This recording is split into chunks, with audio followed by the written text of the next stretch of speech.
So, this is the before. So, dito naman sa ground, makikita na nagkalat yung mga pillow. So, dito sa second floor sale, sobrang kalat at nagkalat yung mga pending. Dito naman sa ballpen stocks, gulo-gulo, halo-halo na yung mga ballpen. And yung mga stocks ng mga mugs natin, naghalo-halo na din.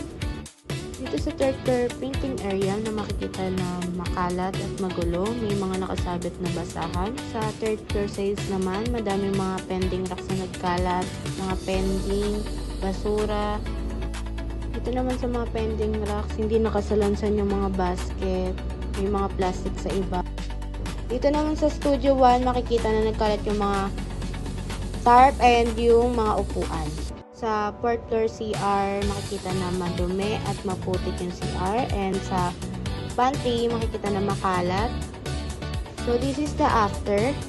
Nasalansan na yung mga pillows.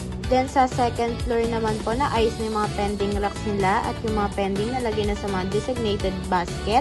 Dito naman po sa ballpen, na-sort na po siya by category.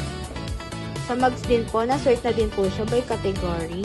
Ito naman po sa third floor ng printing area is naayos na po yung mga kalat, nawala na po yung mga basahan ng mga nakasabit. Ito naman po sa third floor sales, naayos na po yung mga pending racks, yung mga basura, yung mga pending nalagay na po sa mga basket, at na walisan na din po yung floor.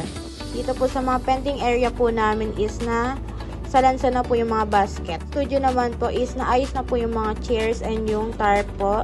And sa CR naman po is na-mop na po yung sahig. And sa pantry naman po, nalinis na din po siya, pati yung mga lababo and yung mga basura sa trash can is na tapon na din po. Yun lang po.